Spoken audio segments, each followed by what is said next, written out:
नमस्कार मित्रांनो, स्वागत आहे तुमचं आजच्या नवीन व्हिडिओमध्ये। तर बरेच जणांचं असं म्हणणं आहे की समजा शेळी पालन तर सुरू करायचं, पण कोणत्या शेळ्यापासून करावं सुरुवात, सुरुवातीला कोणत्या शेळ्या घ्यावं।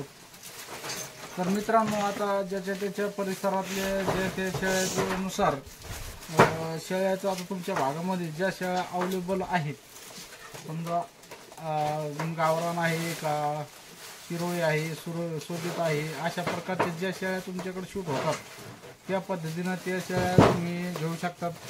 आणि सगळ्यात जास्त जर चांगलं जर सुरुवातीला जर शेळी पालन करायचं म्हटलं तर तुम्हाला सुरुवातीला चांगल्या पद्धतीनं जर शेळी घ्यायची म्हणलं, सुरुवात करायची म्हणलं तर तुम्ही गावरान शेळ्यापासून सुरुवात करा, जेणेकरून गावरान शेळ्यांना जास्त प्रमाणामध्ये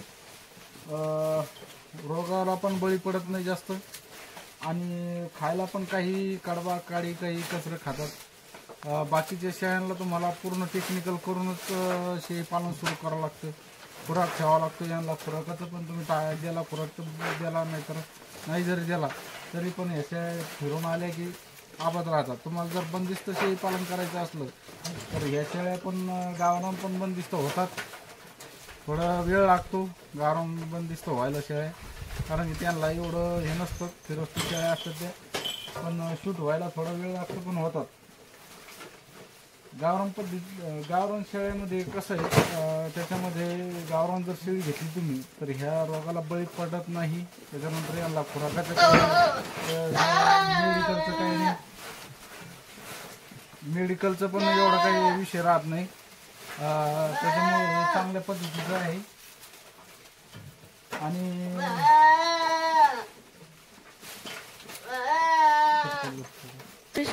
कसं आहे मित्रांनो, गावरान शेळ्याला जेवढं वातावरण सूट होतं तेवढं अवांतर ज्या जाती आहेत, शिरोळी आहे, त्याच्यामध्ये बिटल आली, जमनापरी आली, कोटा आली, ह्या शेळ्यांना तुम्हाला डॉक्टरचं म्हणजे मेडिकलचं पण नियोजन करावं लागतं, म्हणजे लसीकरण हे बऱ्याच प्रकारचं करावं लागतं। त्याच्यानंतर तुम्हाला त्यांना खुराक पण वेळेवर ठेवावा लागतो, चाऱ्याचं पण नियोजन अगोदर करावं लागतं, तुम्हाला चारा पण शेतात लावून ठेवावं लागतं 4-5 प्रकारचा, सगळं नियोजन योग्य पद्धतीनं करावं लागतं। हे जर शेळी पालन तुम्ही गावरान शेळ्याचं जर सुरुवात केलं तर या शेळ्यांना तुम्हाला फक्त यांना जास्त काही चाऱ्याची आवश्यकता नाही लागत, कारण की याची फिरस्तो पण तुम्ही फिरू शकता। बंदिस्त जर असले तुमच्याकडे कडबा अवेलेबल असेल, भुसा अवेलेबल असेल तर त्या भुसावरती कडब्यावरती या शेळ्या, हे बघा आता कसं कडबा खातायत दाखवतो, हे बघा आता एक कडबा टाकलेला आहे मी, हे बघा किती आवडीनं खातायत।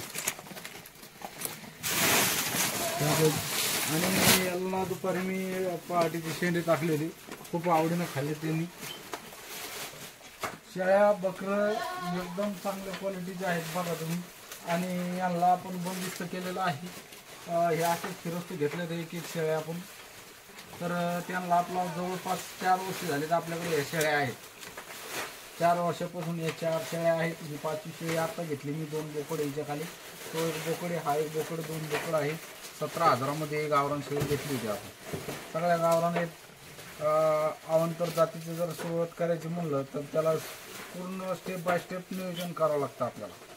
त्याच्यामुळं तुम्हाला जर शेळी पालन करायचं असेल तर तुम्ही गावरान शेळीपासूनच शेळी पालन सुरू करा, आणि कमी शेळ्यापासून सुरुवात करा, जेणेकरून तुमचं सुरुवातीलाच नुकसान झालं नाही पाहिजे। आपण पहिलं जे 1-2-3 शेळ्यापासून सुरुवात केली तर आपल्याला थोडं चांगल्या प्रकारचं नियोजन पुढं चालून भेटू शकतं। आता मी 2 शेळ्याचंच 4 वर्ष अगोदर मी एक शेळी घेतली, ती एक शेळी नंतर 2च्या नंतर 4-5 शेळ्या होत्या माझ्याकडे, पण एक शेळी मागे होती आणि त्याच्या बदली आता ही दुसरी घेतली परत। शेळ्याचं नियोजन हे थोड्या शेळ्या असल्यानंतर चांगल्या पद्धतीनं होतं, आणि गावरान शेळ्याला एवढा तुम्हाला खर्च लागत नाही। गावरान शेळ्यांना तुम्हाला एकदम कमी खर्च लागतोय। तर अशा पद्धतीनं तुम्ही गावरान शेळ्या घेऊन ज्या आपल्या गावात असतात, आजूबाजूला परिसरात असतात, त्या शेळ्या घेऊन तुम्ही शेळी पालन सुरू करू शकतात। त्यांना झाडपाल्यावरती पण तुम्ही जगू शकता, कडबा असला तर कडबा, त्याच्यानंतर भुसकट, अशा पद्धतीनं नियोजन करून तुम्ही शेळी पालन तुमचं चांगल्या पद्धतीनं सुरू करू शकता. आणि परफेक्ट म्हणजे तुम्हाला गावरान शेळी हीच तुमच्या फायद्याची राहणार आहे. कारण की ही काटक शेळी आहे, हिला कोणतंही वातावरण सूट होतं. बाकीच्या जातीला जेवढं सूट होत नाही तेवढं या शेळीला तुम्ही थंडी असू द्या, ऊन असू द्या, पाऊस असू द्या, हे सूट करते. त्यांच्या शरीराला ते सूट होतं आहे.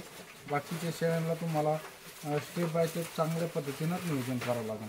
त्याच्यामुळे तुम्हाला सुरुवात करायची तुम्ही गावरान शेळीपासून करा मित्रांनो. आणि चांगल्या पद्धतीनं नियोजन करूनच शेळी पालन सुरू करा, जेणेकरून तुम्हाला परत त्याच्यामध्ये काही तोटा नाही झाला पाहिजे. अशा पद्धतीनं शेळी पालन थोड्या शेळ्यापासून सुरुवात करा. 100% तुम्ही यशस्वी असं राहणार. त्याच्यामध्ये फक्त सुरुवातीला 3-4 शेळ्यापासून 2-3 शेळ्यापासून सुरुवात करा. व्हिडिओ आवडला. व्हिडिओ 4 वर्षापासून झालं मित्र, आपल्याला 4 वर्ष झाले आपल्याकडे शेळ्या आहेत. तर 4 वर्षापासून फक्त आपण कडवा, भूस आणि जो झाडपाला आहे ह्या झाड्या पाल्यावरतीच आपण 5 शेळ्या आजपर्यंत त्यांचा उदरनिर्वाह करत आलेलो आहे. आपल्याकडे काही नाही, शेतामध्ये पाणी कमी असल्यामुळं आपल्याकडे कोणत्याही प्रकारचं गवत नाही. 1 वर्ष होतं घास गवत होता, 1-2 वर्ष होतं समजा. पण आता गेल्या वर्षीपासून 2 वर्षापासून विहिरीला पाणी नाही, पाऊस पाणी कमी पडतो आहे. त्याच्यामुळं मग आपण काय करतो, झाडपाला असंच कडवा काही चुकून बोरीचे फांद्या, काही आपट्याच्या फांद्या. हे बघा आपटे पण बोरी पण खूप आहेत आमच्या बाजूला, ते दाखवतो. तर अशा पद्धतीचं झाडपाला पण, लिंबाचं झाडपाला, जोराचा झाडपाला हे भरपूर खाता आहेत शेळ्या. तुम्ही बघू शकता एकदम चांगल्या पद्धतीनं खाता आहेत. तर तुम्हाला शेळी पालन हे म्हणजे गावरान शेळी जर केली तर तुम्हाला खर्च पण कमी होणार. त्याच्यामध्ये तुमचं पूर्ण काही बचत होणार. खर्च म्हणजे कोणता होणार, तुम्हाला चाऱ्याचा पण बचत होणार. जे तुम्हाला लसीकरण करायचं त्याचं पण एवढी आवश्यकता नाही. 3-4 शेळ्याला काही लसीकरण करायची गरज नाही. आणि त्याच्यानंतर